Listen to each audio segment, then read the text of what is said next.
Hey, True Believers England team here Sunday night. This is our open line. We had an idea to talk about actual comic books tonight. And we're going to do that. We're going to talk about some great stories within the stories. What do we call them? Mini series within the series. Yep. So things like Batman Year One, stuff like that. We'll want to go through and find out what is some of the best stories you could search out. This came from the auction last night where basically I presented the Avengers, the Korvax Saga, which there's no real argument. This is the best Avengers story of all time. Although Eric did say there's room to let the Cree Scroll War in. He says, pausing in case he wanted to add anything to it. Not while you're monologuing, sir. Alrighty. But yeah, that kind of set us off. It was like, okay, well, not set us off like, hey, you mother, but let's have a conversation on that, because this could actually lead to some decent comics maybe somebody hasn't heard of or read before. Go check them out. I wanted to stay within one title, and that's going to be difficult, but I thought, why can you go through from a character to character? Like if we started with Batman, say, Eric, what would you say if you started with Batman? What is the best Batman only title? Now that you know what, I'm going to for Batman and for Superman, I'll revise it a little bit within their titles, not Nightwing and stuff like that, but things like Batman, Detective Comics, Legends, and so forth. What would be a great story that you would recommend? Strange Apparitions, Detective Comics 471 through 476. A little setup there. That Steve Englehart was hired by DC to save the Justice League, and he agreed to do it if they would also let him write Batman. So Detective Comics was selling terribly at the time, so they gave him Detective, see if he could fix that. And in my opinion, he did, because in just 6 issues, he introduced. Well, he set it up a couple issues before, but the 6 issues that I'm talking about is where it all kind of happened. He brought back Hugo Strange, who is, I would say, overused to this day, but at the time, we hadn't seen him, I think, since 1941, give or take. Yeah. He brought back Deadshot and reformatted him, because it is his only appearance up to that point, which I think was in Batman 59, maybe, but it had been decades, where he wore a tuxedo and top hat. He changed him into a master assassin, and he was able to get the Penguin and the Joker, one of the greatest Joker stories of all time.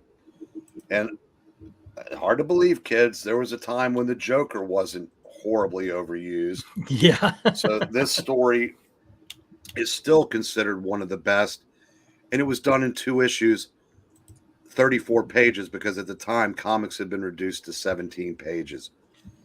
He wrote a very interesting. He was dating a woman named Silver St. Cloud, who found out that Bruce was Batman and couldn't handle it. He introduces Boss Thorn, and it was just 6 incredible issues that, and not to mention the incredible art of Marshall Rogers with Terry Austin inking. It's as good as storytelling gets. I got to tell you, that does belong on any list. I remember getting that trade paperback, Strange Apparitions. It was on a whim.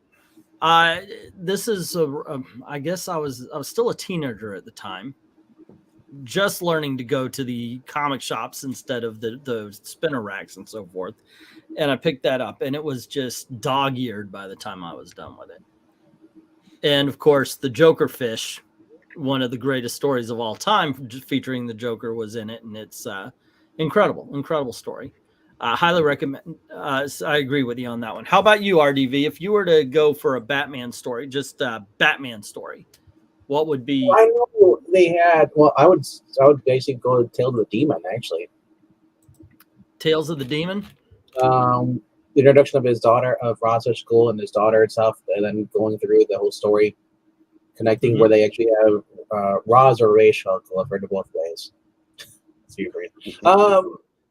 They have the shirtless freaking battle in the desert, and then it's with the swords, and then I said like that. Really, I didn't even know there was even a comic book thing until I went back and read it, because that 90s animated series, that's what I grew up on. When they came out, they had that. That just shows you how great that story is, and the fact that it actually made it into a Batman cartoon.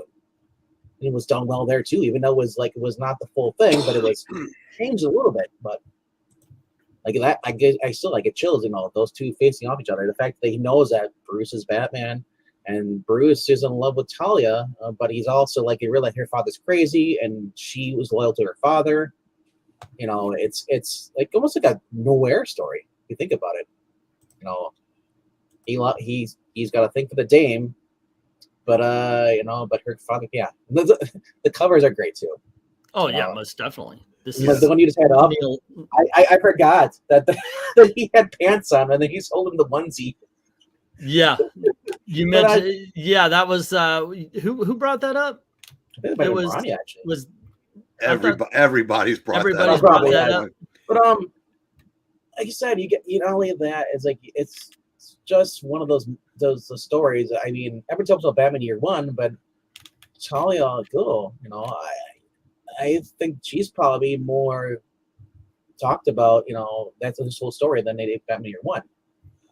As much as I love Batman Year One, this is a pivotal moment in Batman's history. Well, if I may, go ahead. This, without stories like this, there probably never is a Year One, because maybe nobody cares about Batman enough. But as strange as hard as that is to believe, in the late 70s, Detective Comics came within an eyelash of being canceled until someone pointed out it was going to go in the implosion. Yeah, and someone pointed out it might not be a good idea to cancel the book that the company's named after. Yeah, right. But back to the original story. Talia, I believe, was introduced in Detective 410 or 11, and it made a couple of appearances before her father, who was introduced in 232. Yeah. So you had no idea that saw her. Yeah, then the 3-part story from 242 through 244, which if you think about it, if you put in Burns' Galactus story, 242s through 244s have had good luck in comics. But there's a character who is introduced in this story who dies 3 panels into his introduction, who is still used to this day, and that's Matches Malone. The real Matches dies 3 panels into his introduction. That's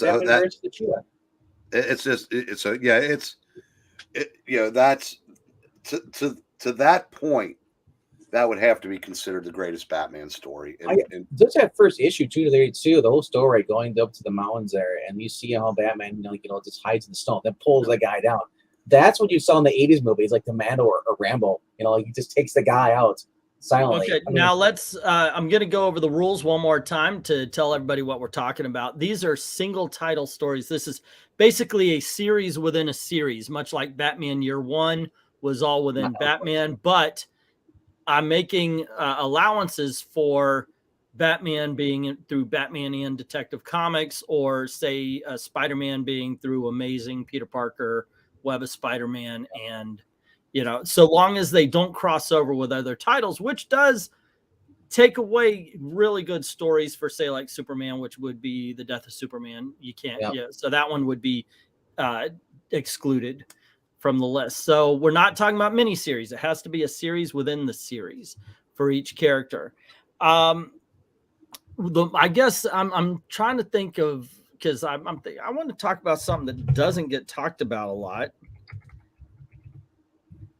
And I liked it because it not only showed Batman just being all sorts of badass, but it was also Batman realizing that sometimes there might actually be somebody out there who is as good as you.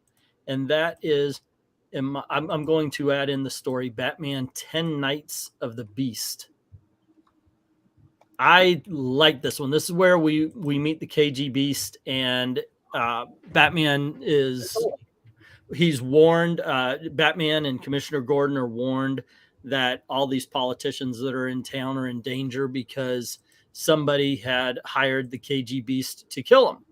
And it's just basically Batman and the Gotham City PD always being one step behind him. Now, this is a little bit infamous because of what happens at the end. Batman, who has gotten his butt kicked by the KG Beast a couple of times, chases the KG Beast into the subway, the sewers, and they end up in a room. KG Beast didn't know where he was turning. He ran into just this big old room with a big old metal door. And Batman just wonders to himself, can I take him? Can I beat him? And then he goes, I don't think I have to. And he backs out of the door, shuts it, and then blocks it, walks away. A whole bunch of people thought, well, that meant the Batman was a murderer and so forth, so on. I don't think so. Obviously, he comes back in later issues, but I never got that. I always thought, okay, you let him pass out, and then you go get him. It might take a couple of days, but there you go. You go back and get him. So I think for my pick, I'm going to go 10 Nights of the Beast. That was just really good storytelling at the time. But I can't argue that. That was Jim Starlin, wasn't it? I do believe so. Yeah. I know you didn't draw it, but I'm pretty sure he wrote that. Let me see. 10 Nights of the Beast, Comic Vine. I like going to Comic Vine for the stuff because I used to be on that a lot. You can Batman 10 Nights of the Beast number 417 was Jim Opero in the pencils and Jim Starlin writing. That is powerhouse couple right there. So there you go. Yeah, good stuff. Hey, MK, what's up, Tevia? How you doing? And once again, we're talking about series within a series. I'm going to change the title of that. I like that a little bit better. And it has to be within either one title, or if it's a single character with multiple titles, those. But it can't cross over to a whole bunch. It's not an event we're talking about. But we're going to go character to character for a little bit. And if you guys have a character in mind that you want us to pick our stories, this is all random. This is right off the top of our heads, so forth. So if you have a character you want us to know about, where we stand as far as that's concerned, please, by all means, let us know in the comments. That being said, Eric, who would you like to talk about and what? Are we moving on to another character? Yeah. Well, you held up a trade. Well, I was segue over to the Avengers. Well, then why don't I just use this as a visual aid, and we could talk, because this would be my pick. In all honesty, yes, this is it. Korvax Saga. Let's see, what can we say? There's a godlike guy who's fought the Guardians of the Galaxy. He's chased back in time, and he wants to reshape the world. And the Avengers think that's a bad idea. So in order for him to not get stopped, he actually starts the Collector, knowing that they're all in danger, decides to kidnap them at one point in time. I got to read through this again. And he's been doing that throughout several issues before this even starts. So that was one of the subplots of Shooter throughout the issues in the 160s, was the occasional disappearance of an Avenger. Yeah, and it's just so exciting. And the last few issues, especially the last one, I got to tell you, I read those books to the point where I wasn't a collector it's going to be worth so much money. So I didn't mind going through them over and over again. So at the end of it, when they decide to stand up against them, and this happens, and he's like, okay, you guys, you wanted to fight, let's go. It's like, oh my gosh, what's going to happen next? and then you just get to the big old fight, and it is everything you want. That was when I and I get it. When you're young, you get excited about comics a little bit easier. But come on, man. You can't tell me that you weren't like jazzed when that freaking happened. Well, and there's so many moving parts in this story. And Shooter did such a good job of setting it up. Well, one thing I want to throw in, the Guardians ended up in our time because they had fought Korvax in the Thor annual the year before. And that's how he disappeared, and they tracked him back to our time. But in the Avengers, in the title leading up to it, the Avengers had fought pretty much a who's who of their A list, whether it was guys that had been around forever like Ultron, and new menaces who would just come out of the gate gigantic like Graviton, whose first appearance is still his best, and then a powered up Count Nefaria. And the problem with the team, since Thor had left the team, the Collector kept bringing him back when they were in deep enough, as it was called. Mm-hmm. But in between, they were having trouble winning their battles, and Captain America was failing in battle. Tony was failing as a leader, something the Scarlet Witch was only too happy to point out. So you had strife, internal strife within the team.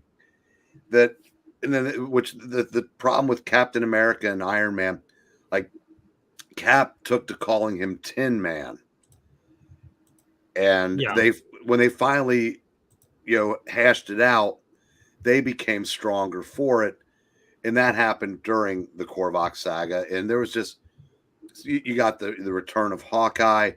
The champions broke up, so the Black Widow and Hercules rejoined the team for this, and it had everything you could want in an epic storyline. Absolutely. It's hard to top. It's hard to top. I actually feel for Venkman, because I know he's not exactly the biggest of Avengers fans. He's probably looking through, okay, what do I talk about? What do I talk about? Oh, you don't want the type here. Okay. No, actually, I'm trying to remember, because like, a lot of these stories were two-part stories of Avengers stuff. That's fine. Back in the day. The one I saw though was actually with the first appearance, or the first cameo appearance of Ultron. And you had the Masters of Evil, where Jarvis, his mother's sick, and he has betrayed the Avengers. They got their new security system. That series would be even an android could cry, I believe. Masters of Evil, and delivers from the Masters of Evil Part 1, which is Avengers 54 and 55, two-part story. Looking over it, it actually looks kind of cool. I mean, you have Bill Foster's in here, dude. Avengers landed with Black Panther, Goliath, Hawkeye, and the Wasp. This is right after the Avengers had broken up, right? Shortly after. No, that at that time, they were all over the place. Captain America left the team and got the Black Panther to take his place.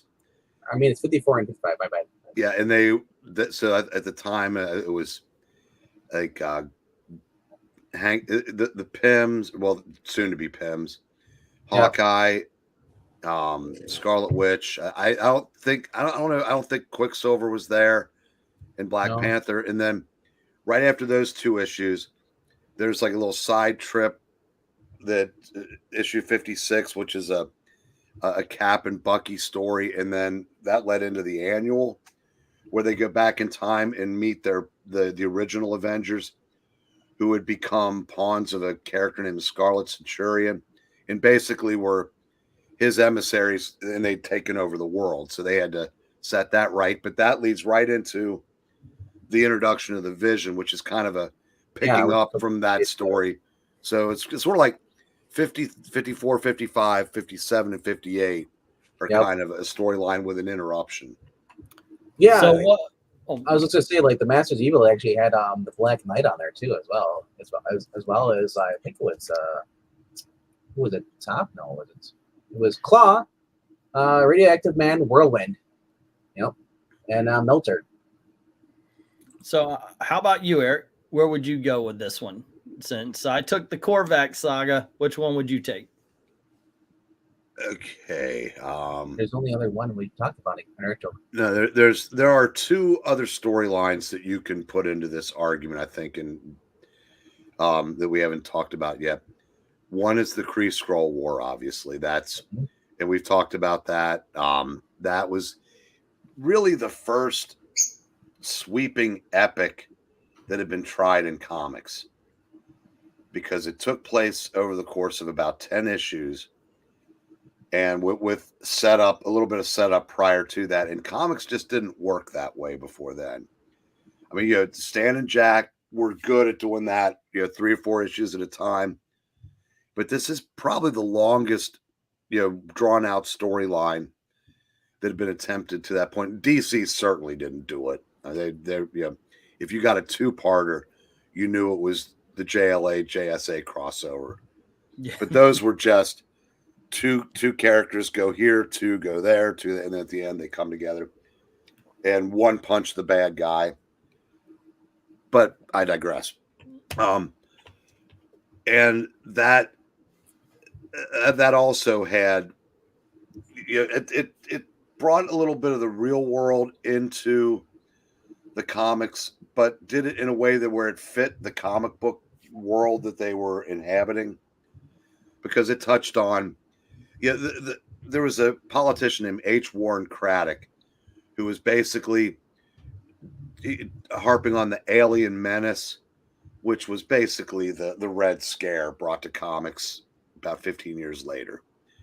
And so that was your little bit of the real world. You had 2 races that despise each other, fighting for control, and the prize was Earth, between the Krees and the Skrulls, and they couldn't decide whether they wanted to use it as a strategic outpost or just destroy it altogether. And it's also a very well done story. Most of it was drawn by Neil Adams at the height of his talent.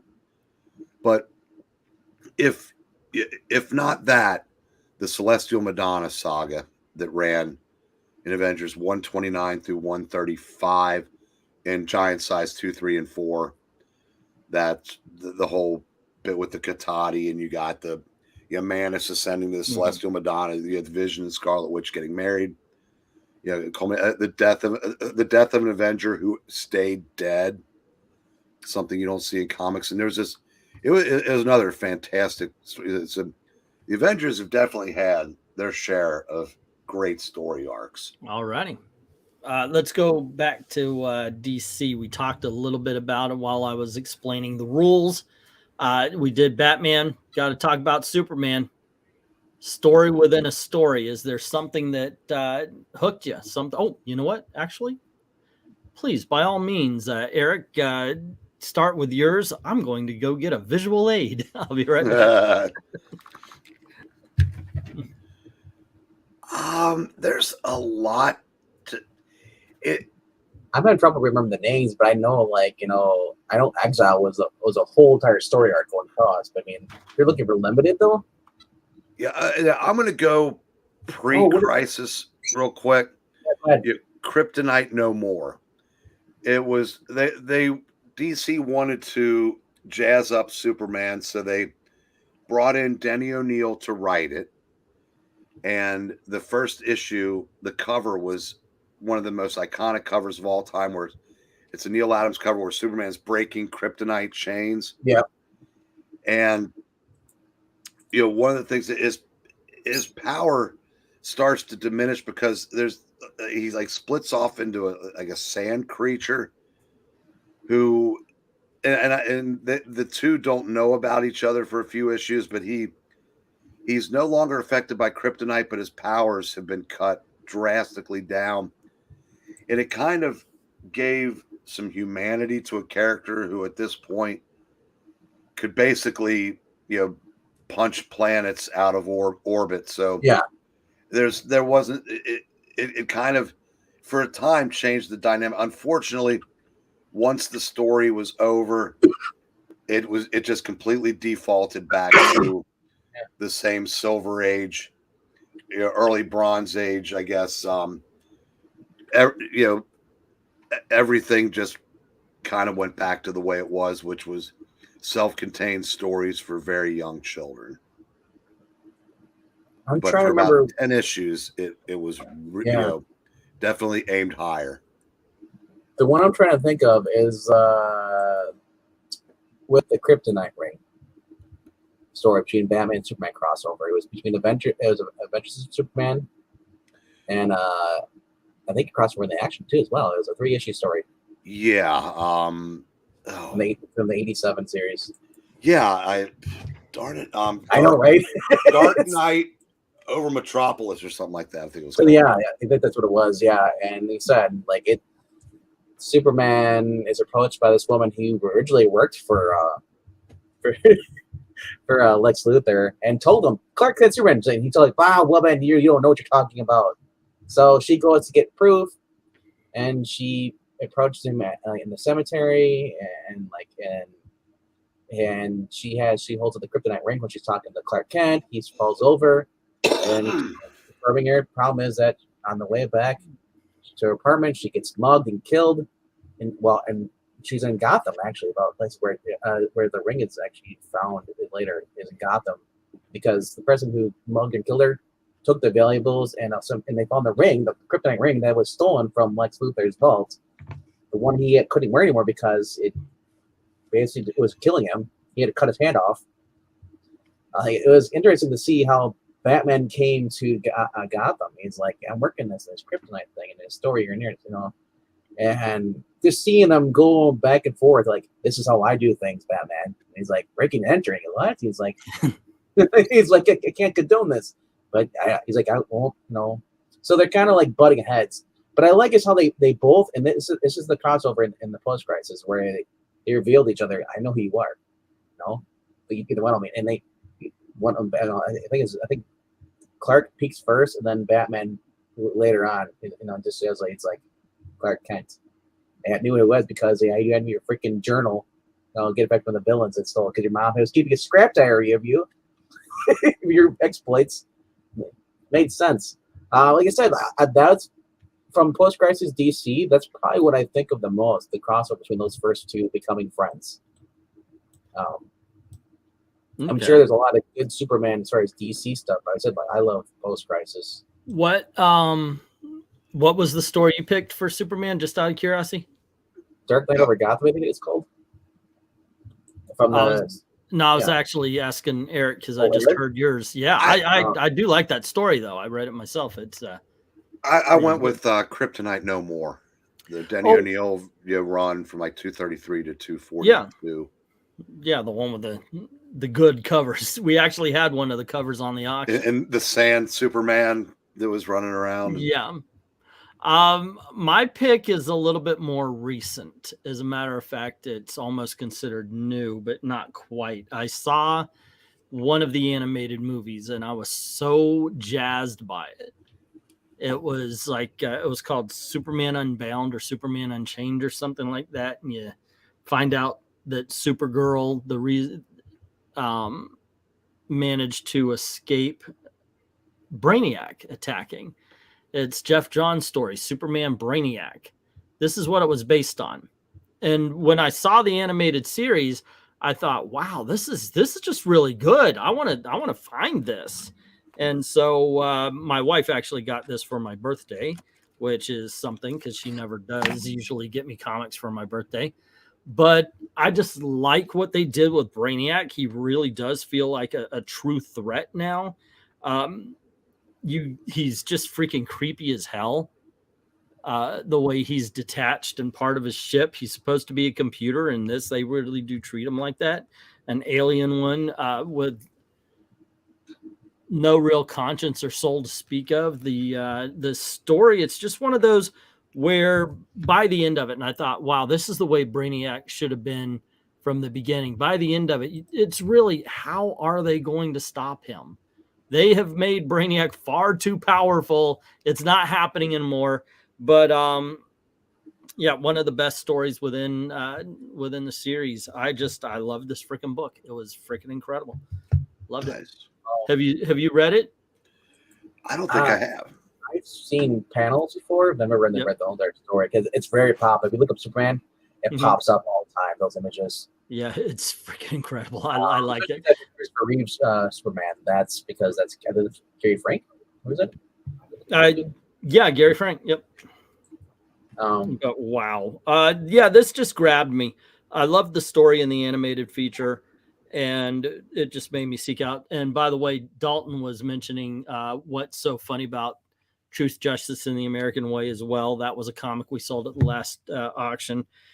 It's a one issue, but definitely if you have not had the chance to check out Superman Brainiac, highly recommend it. It's not even an expensive trade. I think it's a $9.99 one. Oh, $14.99. Definitely worth it still. Yeah. Oh, go ahead, Brain. I would say we'd also be remiss if we didn't include, I know it's only 2 parts, but whatever happened to the Man of Tomorrow. Okay, the last issue of Action and Superman before the change, and they let him basically cut loose. And it's that he hasn't written a lot of Superman stories. I know he wrote the annual. Was it like, what do you get for the man who has everything or whatever? When Mongol traps Superman in that thing that makes him believe the Black Mercy or still on Krypton, and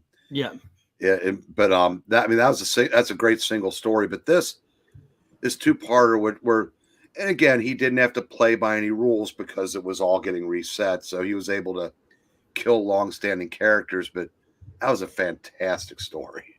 Yeah, already. That's something to look up on a book club of some sorts. There's only 2 more stories I want to talk about for Superman. These book plus prices. Okay, we were going to do one each, but go on ahead. Well, no, because one of them I wasn't sure if it counted because it was more than 4 issues. I don't know if there's a limit. No, not at all. So long as it's a story within. I'll just say real quickly. Exile was a story where he basically feels so distraught over committing murder in a fake pocket dimension world that's created by some alien beings. So he ends up going to space. He ends up finding his way to War World, and and going against Mongol for the first time, and Drago, I think is his guys. I can't remember the names, but that's a good 13-issue story that goes across both Avengers, Superman, and I believe Action as well. That's in there a little bit. But the one I'm surprised that you guys didn't talk about. It's a 4-issue one, and it involves red kryptonite. Oh, Prices of crimson kryptonite. Yeah, we actually did a video on it here. So I'm plugging that, so you guys can watch it. Well, it's a lot of fun, but when we're picking out the favorites, maybe it just Well, we didn't do that, Veg, because we thought Zach was going to be on, and we knew that would be his choice. There you go. Hillam is bringing up Tomasi Superman, which led to the Super Sons. If I'm bringing up Tomasi, it's a 2-issue story. We always talk about it. I love to renew the video every summer. Every July 4th, I will renew that video. I know it gets less and less views every time I do it, but the one where they take John on a vacation to go around the United States, it's absolutely fantastic story. Let's go back to Marvel and their first family, and talk about the best there. There is a litany of stories for the Fantastic Four. What would be your best? As a matter of fact, one of them right out the gate on issue 48, I made that to rhyme, would be an excellent addition. But there's one that I am constantly saying is great and a little bit better, even though I know Eric highly disagrees with me, and that is Fantastic Four, the Trial of Galactus. There's an Avengers issue where Galactus comes to Earth, and he's sickly. He hasn't eaten anything for a while, and the Avengers see him there, so they attack, knock him down, and he's dying. And Reed Richards says, "Hey, I could save him," and he does. And this gets him in trouble because Galactus then devours the him getting beaten. And so Galactus goes off and he actually devours the scroll world and kills of course, the entire population of the Scroll world. Obviously, there's Skrulls off world and they survive. But by the way, they made no bones about it. They wanted you to feel the destruction of the Scroll world. So this really does make that scene right there, because you always see them building up the machine and you never really see how bad it is for the people on the planets that Galactus devours. I believe this was set up so you understand exactly the destruction, the death, everything, how heavy it is that it is what Reed Richards did. Because of him saving Galactus, Reed Richards basically had a hand in the death of the Skrulls. And at some point in time, you have Lilandra and the Shire, and they capture Reed Richards and put him on trial for saving Galactus. It's got its action, it's got its drama, the whole 9 yards. But what it really is, it's a character story about them being a family. One thing I've always loved was John Byrne telling people not to call them a what is it, a broken family, or what do they call those? Dysfunctional. Yeah, don't call Fantastic Four a dysfunctional family. They're just a family, and that's all. And this is what it's about. And it's just them coming together, trying to save Reed Richards from what the universe and the people decide is an actual crime. So I highly recommend the Trial of Galactus by starring the Fantastic Four. Well, earlier when I was mentioning Batman 242, 3 and 4, I said Fantastic Four 242, 3 and 4. Mm-hmm. That was actually the story you were referencing that led up to this. It wasn't an Avengers issue. I thought it was the Avengers. It wasn't. They were in it. Okay, that's why I was thinking it was an Avengers. Yeah, because the Thor and Iron Man show up to save a bunch of people, and then when they do get around to the battle, there's a really neat scene in there where Daredevil's watching and Spider-Man comes up to him and says, about time we got involved. When you say Red, and he goes, no, we'd just be in the way. He goes, they're the people down there. That's now, which I thought, okay, that's cool and everything, but the Wasp was in that battle. Okay. But she was part of a team that knew how to function as a team. And I thought, and that was a fantastic trilogy. That was Byrne's Galactus trilogy, and that was what set the stage for the story you just talked about. So I have no problem with that being your pick, because like I said, the first 35, 38 issues of Byrne's Fantastic Four is a tour de force in storytelling. Yes. It really doesn't get much better than that. But as you said, there are so many stories. One I picked that no one else is ever going to pick, but I just really liked it, mainly because it was the first big story arc. Because when I first started buying comics, the first Marvel I bought was Fantastic Four 167. And it was when the Thing and the Hulk teamed up against the Fantastic Four, and the Hulk's gamma radiation basically canceled out Ben's cosmic radiation and turned him back what we thought was permanently into Ben Grimm. Then you had the 3 issues where Power Man replaced him on the team. But then into that, you got a Galactus story where he came to Counter Earth to eat it. And it involved the High Evolutionary, Gore, not the God Butcher, but a Golden Gorilla. And they split off, and Gore and the Human Torch went off to a world that turned out to be robots. So that didn't work. The Thing and Reed also went off to a robot world. It was Torgo, who had been seen in the story arc where the Thing was captured by the Skrulls and took to their battle world, where it was basically like that episode of Star Trek, a piece of the action where everybody talked in 30s gangster stuff. But the story culminated with them finally thinking they found a world for Galactus to eat, and he does, and he ends up getting basically cosmic indigestion because the planet he'd consumed was Pop-Up, where the Impossible Man comes from. And since everybody is him and he is everybody, he basically ate a planet of nothing more than hot air. So it basically almost killed him. And Reed saves him in that issue as well. So I don't know why the Shi'ar waited until he did it again to have a problem with it, but I digress. What would you say is your choice though?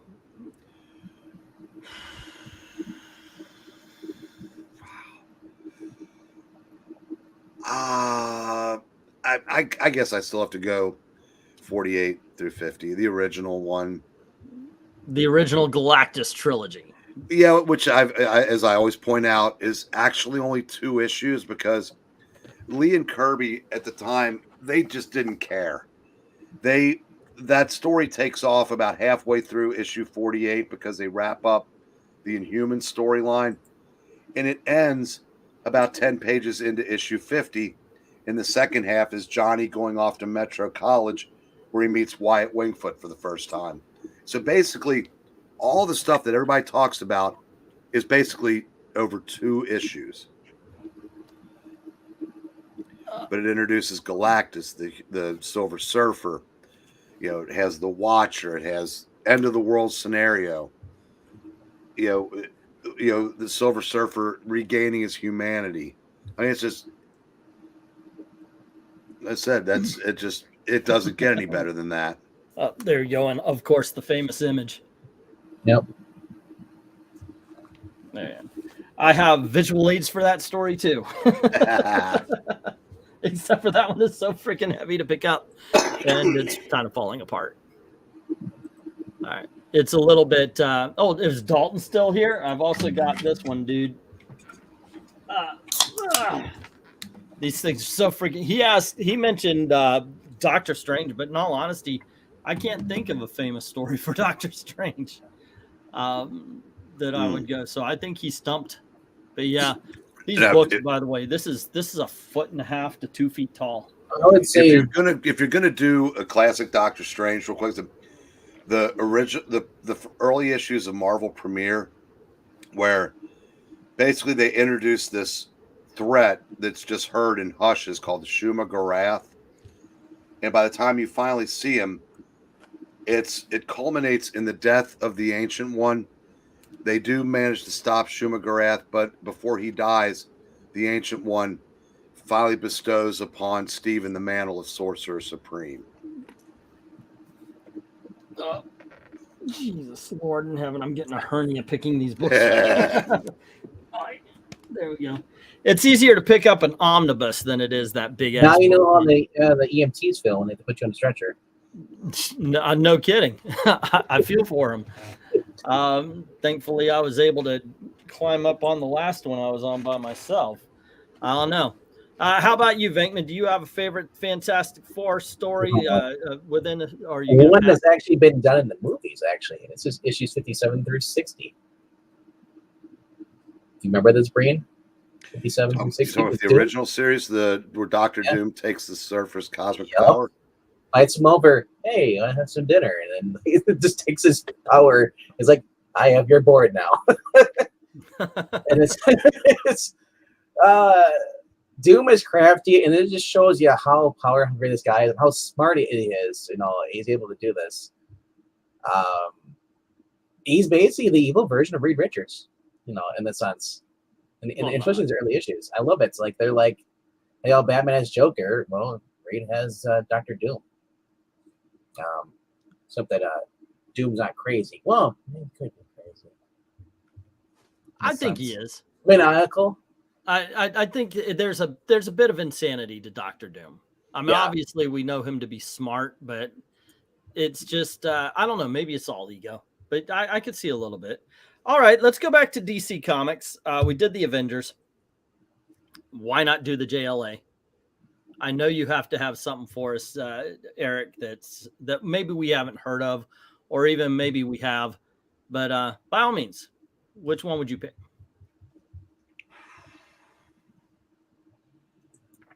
Uh-oh, we stumped him. That's the Justice League is one of those. I'm sure if I, they say about sometimes, I've forgotten more than most people know. This is some of the stuff you've forgotten. I'm sure there's something in the, Grant Morrison run that would fit that bill. I mean, there've been so many, really good stories. I mean, a lot of the ones in the early, the first, version, if they'd been allowed to write them for aim a little older, because the first, like the first, there is maybe the second JLA JSA crossover that introduces the crime syndicate. That's a real neat idea, and if that had been able to have been done even for teenagers instead of for preteen, they probably could have put a lot more meat on the bone. But the idea of two groups from two different Earths coming together to fight a group of basically their counterparts, but only evil versions of them, whose only purpose is to subjugate and, well, in this version, loot. But that something like that, which I believe was in Justice League 29 and 30. But they're really so unfortunately I think the Justice League, that first run, suffers from not being able to be as creative as I'm sure the people would have liked to have been. We did a series or a video on the 2-issue introduction of the Freedom Fighters, which I really like and could possibly put this here. I do like Tehillim saying JLA Tower of Babel. And Trusty Sidekick just brought up Crisis on Earth X with JSA and Freedom Fighters, which is what we did a video on. So please, by all means, check this out. I also remember yesterday at the auction, LK talking about the storyline that we're in, 196, 197, 198, and so forth, drawn by George Perez. I agree with you. The Grant Morrison run, they were allowed to pick up a little bit. I'm actually surprised you didn't go blah, ha, ha. Like there's a storyline in there, maybe. Are you going to? No, I was going to say there's a lot of really fun stories in that. But as far as what I would say would be like for the context that we're in tonight, I don't know if any of them rise to that level, even though I love them all. Okay, then I'm going to take the reins on this one. Oh, well, RDV, what do you have? I like the story with the Gray Man. The story with the Gray. Well, let's hear it. I'm not sure. I can't remember what issues are though, but I know we read that actually on this channel here, and I continued over. LK is a great Gray Man. His monologuing is great. All right, so I guess I'll go then. I love Tower of Babel from the Grant Morrison run, but I'm picking a story by Kurt Busiek from the same run, but it's just later in the day. As a matter of fact, it's almost towards the end, volume 9 I've got of the JLA. Now, this starts off, in my opinion, this is just part of a story because there's another JLA one-shot that kind of adds to it. You don't need it, but it adds to it. And this is where they go and they meet the crime syndicate right here. This is my favorite version of the crime syndicate. You almost get this in that one movie they did. This is, they come to our Earth and just cause all sorts of higgledy-piggledy. They get weapons from Quard that make them stronger. And they get here and they're just kicking all sorts of ass until all of a sudden they're not. And the bad guys go back to their universe, and while they kind of our heroes, the Justice League, figure, okay, we're going to go chasing after them. They get there and they realize that they can't win, that the way luck is working over there, good can't win, and over here, of course, evil doesn't always win. And it's just such a great book. One of the things Kurt Busiek is really good at is world building. And you really get an idea for how everything works here with the favor trade. Like that's the currency of the day, favors. And it's just one of those things, like I said, kind of like with the Brainiac, it's another situation of how are they going to defeat them in a place where they can't be defeated. And it just freaking works. I highly recommend it. This is towards the end of the run, right before the whole identity crisis stuff. That's what's on the covers, the identity crisis stuff. But really recommend it. I am a fan of the Crime Syndicate. This is the story that really cemented me as a fan, though. I read this one and went, holy shit, that's what can be done with them. And yeah, so there you go. That's my choice. Let's see what else. Hail Time, Temperatures Maranya, hello. Let's see. New 52 Crime Syndicate and the ones pre-New 52 were from the 90s, early 2000s were awesome. New Syndicate are good too, says MK. Well, there you go. Let's go back to Marvel. This will be the last one. We were trying to keep this around an hour. And you bring up the Fantastic Four. There's one guy that helped Fantastic Four create, as far as superheroes are concerned, create the Marvel Universe. And we got to talk about a Spider-Man story. Now, Venkman, I know you're a huge Spider-Man fan. You have to have one of these under your belt. Oh, man. Or shall I go then? No, I mean, you said it doesn't have to be all under Amazing Spider-Man's title. Right. It's a Spider-Man title, crossing over. And I still go back to Maximum Carnage. I like the Carnage being introduced in here, and I liked you had Shriek, you had Black Cats, you had Firestar making your appearance. I thought that was kind of cool. I mean, I played the video game for this too. I mean, like, seeing Venom and Spider-Man teaming up, Venom says, like, no, we got to kill the people. And like you said, you can't kill the citizens because they're, like, all basically being controlled. They're all rioting. And Spider-Man, he's got a broken arm. You know, it's just MJ's upset. The whole world has pretty much gone crazy. And he's slowly leaning towards Blades. Like, he doesn't want to give in. He doesn't want to do the way Venom wants to. Where Black Cat's teaming up, siding with Venom against him. It's just him and Firestar just trying to stop Carnage. And it's, I know it's right. It's right around, I guess it gets right before the Clone Saga. But I mean, I think this is still one of his better stories. I'm sure there's a lot of more individual two-parters, but I always go to this because I think this is probably one of the more popular ones. Okay. Yeah, it's actually what kind of drove me away. But I know it's ironic. But you were also of the age back then. You were of the age where Spider-Man. Holy crap! Yeah. Hey, Aaron, do you remember who was in the passenger seat when you were driving away? That was me. and I said, I quit drinking years ago, but can we stop and get a 6-pack? There you go. Okay, my pick is. There cannot be any surprise to this because I talk about it all the time. And I'm the Vanna White tonight because I'm popping up all these comics and everything as visual aids. But ladies and gentlemen, this is it right here.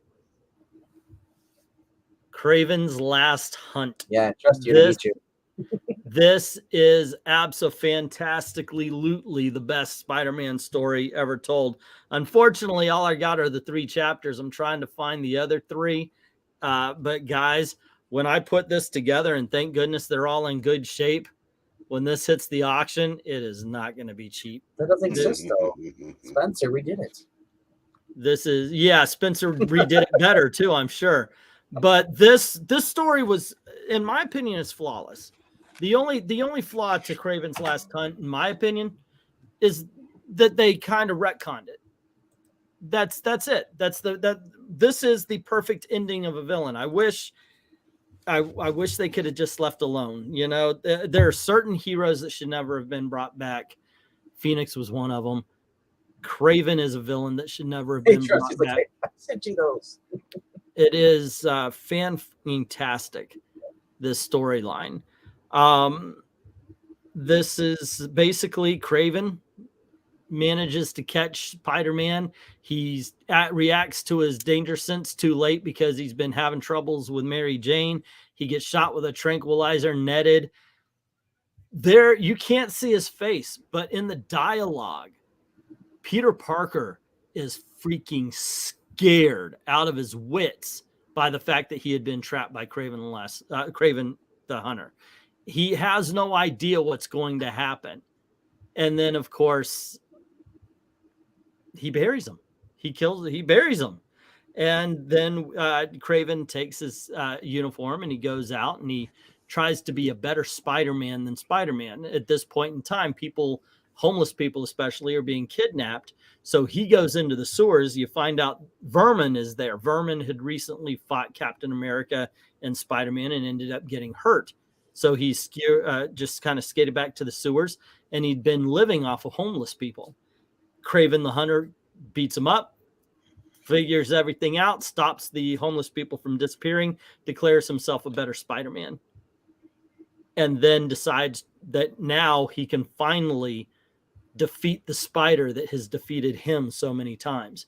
And it is one hell of a psychological story. It really is. It's just a character study of a man who is about to die. And it's fantastic. Absolutely my favorite Spider-Man story of all time. Your turn, Eric. Craven's Last Hunt is a perfect example of what I like to talk about. If comics weren't in perpetuity, as a perfect send-off for a character. Yeah. In a perfect world, Craven's never used again. And honestly, with the quality of Spider-Man's Rogues Gallery, should never have been used again. Yeah. No. And it's a shame, because like I said, that's one of the that's a story arc that really does to stand the test of time. You said the only problem with it was that it had been retconned. That's not the story's problem. That's everybody else's problem after that. Yeah, exactly. Now, for myself, I'm going to go with I'm going to go with the original Clone Saga. Yeah. Because, I mean, it has its roots going all the way back to Spider-Man 121 and 122, the death of Gwen Stacy, and Peter moving forward from that. And then we find out about a year or so later, he runs into Gwen, who seems to be alive. And we find out that one of their professors, Professor Warren, had very creepily fallen in love with Gwen when she was a student. Yep. Had taken cell samples of class members, and as the story unfolds, it's like he's finally developed feelings for Mary Jane. That seems to be finally getting over Gwen, and then here she is again, and it culminates, and you find out that Professor Warren has been masquerading as a villain called the Jackal, who had been instrumental in introducing us to the Punisher, the Tarantula, the Grizzly, and then finally the Clone. And they fight it out and eventually team up to Professor Warren finally regains his senses, but he's planted a bomb that's going to kill, I believe Gwen, and they save.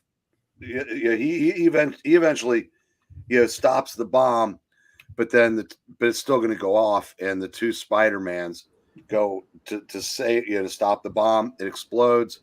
One of them's dead, but which one? Yeah, the smokestack. And there's a follow-up issue where Spider-Man, he's talking to Gwen before they say their goodbyes. She goes, "How do you know you're the real one?" And then he realizes, how do I know? So he goes to Kurt Connors to try to figure it out. And then he has a fever dream where he fights all of his old enemies. But then his last thoughts are of Mary Jane. He goes, the Clone wouldn't have those feelings because the Clone would have been in love with Gwen. And so that's how he figures he's the real one.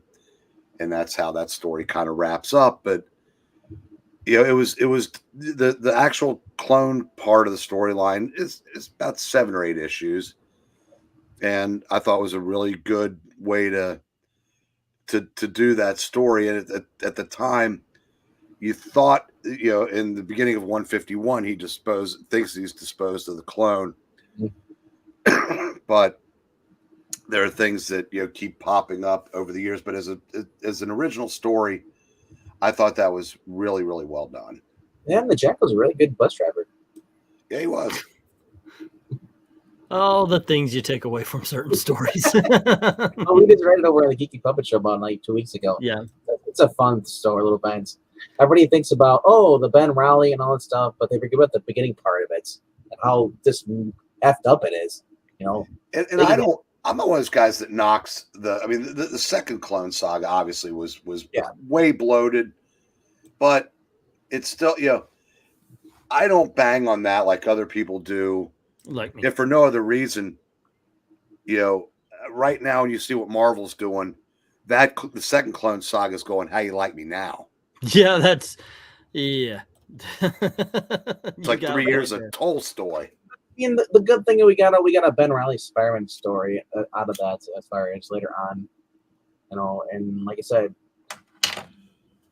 the way they're treating everything now with Spider-Man clones, and now Miles has got a clone, and Miles is everybody? It's like they have no idea what they're doing. But if you are a fan of Ben Riley, check out the original stuff with the clone stuff, and like it, and then go check out the J.D. DeMatteis, story that's going on right now, Ben Riley Spider-Man. That is actually better than what's going on right now. That's closer to what the Spider-Man comics were back in the day.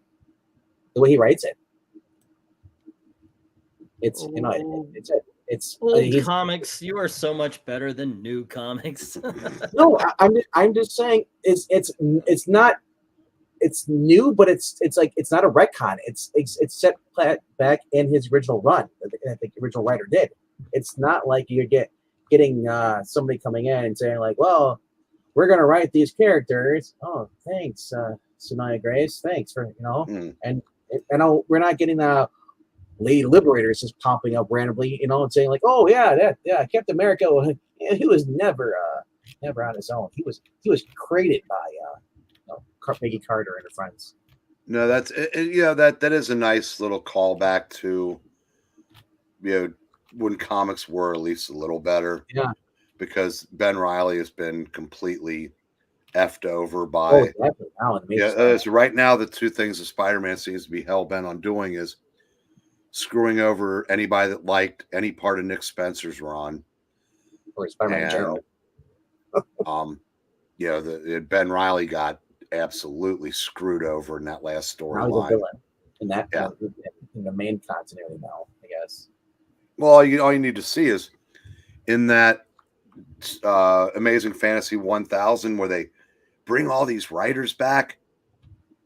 No, they don't. Sorry, what? Amazing Fantasy 1000. It's a $12 giant size tribute. Bullshit.